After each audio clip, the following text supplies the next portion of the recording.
1st of November this year, his successor, Professor Kithure Kindiki, implicit. In fact, what he posted on social media in these actions. Aside from the meeting that you have said happened at Tigoni police station and the fact that you're saying you cannot report this to the police because they were complicit, what evidence can you show Kenyans? As soon as I arrived, he changed into civilian clothes, was present during the fracas and did nothing. And again, I've told you, at the exit of the venue, one of the cars green in color by the criminals had blocked the road so that the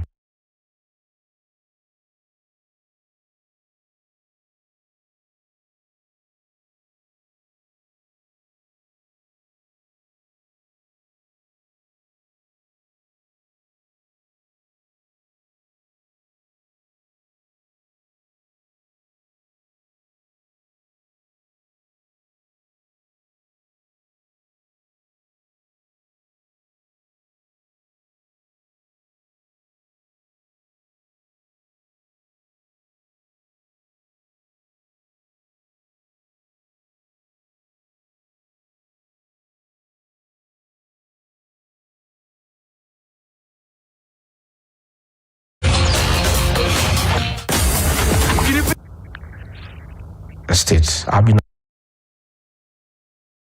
around for a while. I will see the Moi government. I will see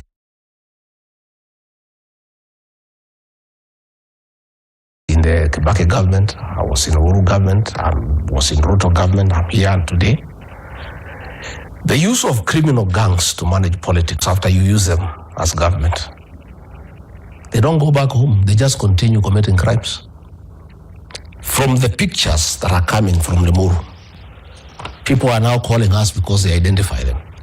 These fellows belong to a criminal gang that caused atrocities in the Mount Kenya region and Nairobi in the 90s and 2004, 5, 6. And what has happened now, once the state gives cover to these criminals to engage in crime,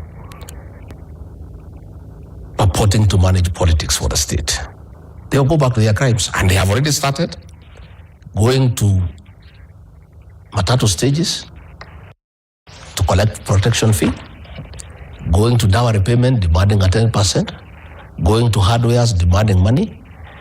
Once a government uses criminal gangs to cause mayhem like they did in Limuru, beating innocent people in a funeral, and that young man called Erastus is a hustler. The parents are poor people. They came there and caused mayhem. Today, none of them has been arrested. So they get very embodied. And what happens to the public? If they can attack the second deputy president of the Republic of Kenya in full glare of the media during daylight, with machetes, with weapons, and nothing is done to them. So far, none has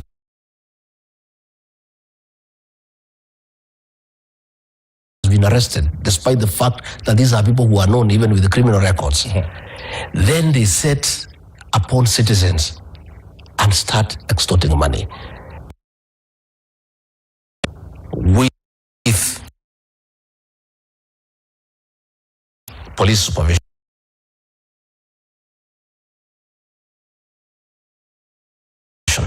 Who am I? I want to say, number two, from where I sit, we have discussed with many people and we are clear in our mind. Some peace caravans had been organized to give favor to the president and his deputy, who are not doing very well in the region for now.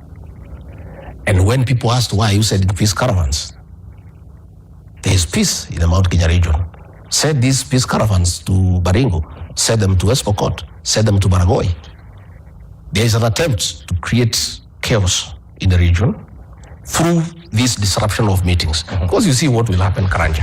I was supposed to go to Nakuru for a funeral on Saturday. And I was supposed to go for a church service in Molo PCA.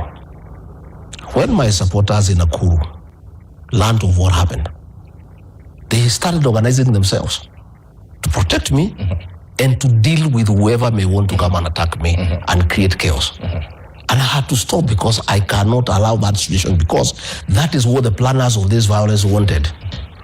The people of the Mount Kenya to start fighting each other. So they had organized groups in Molo, and my supporters in Molo, who are in thousands, started organizing themselves so that if anybody tries to come near where I am,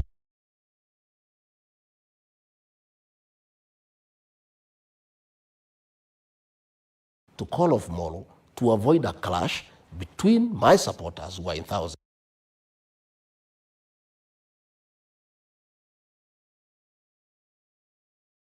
and a few criminals who have been paid.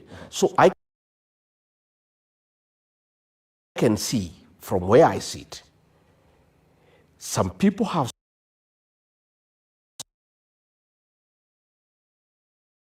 sat down and said this shit and protect others, and then the mountain is chaos. After the Limuru attack, they have started reaching out to leaders. Please, we can offer you protection. That is what they wanted.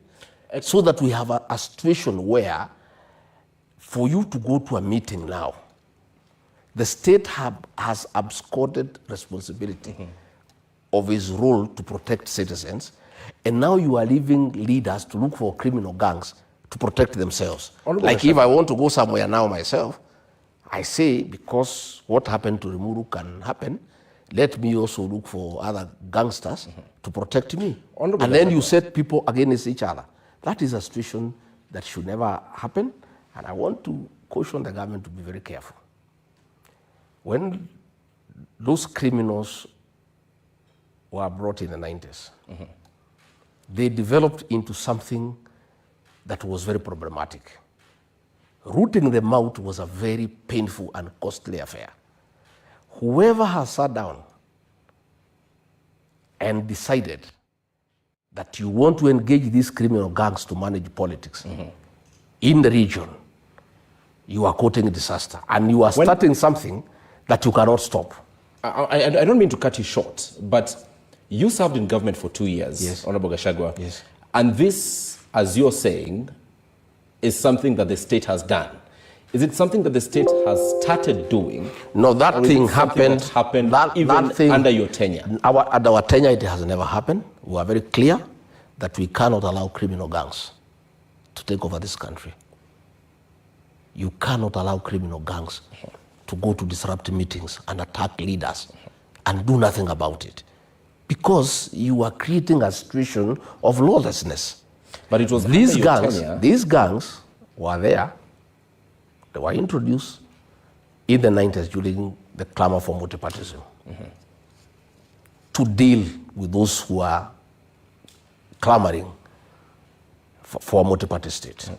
And they developed into a very big problem going forward. And dealing with it was a very costly affair. From what I can see, and what I saw in the Limuru, and what had been organized in Nakuru and in Molo, some people in government have sat down and decided that they want to use criminal gangs to manage politics. Right.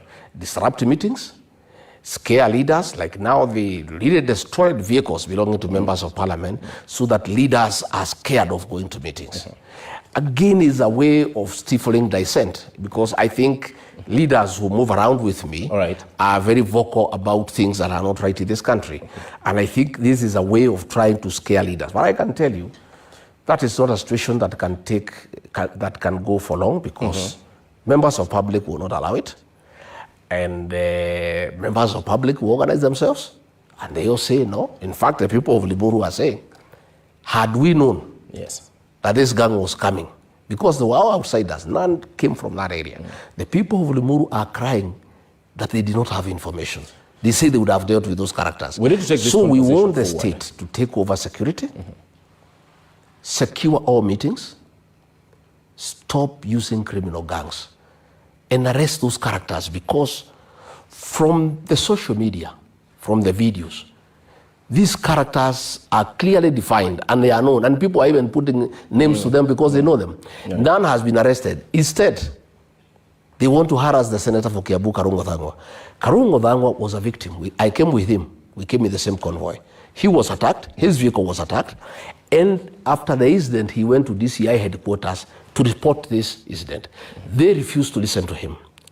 At 10 p.m. at night, they wrote him a letter summoning him to go to Nyeri. The crime happened in Limuru, in Kiambu. They are asking him to go to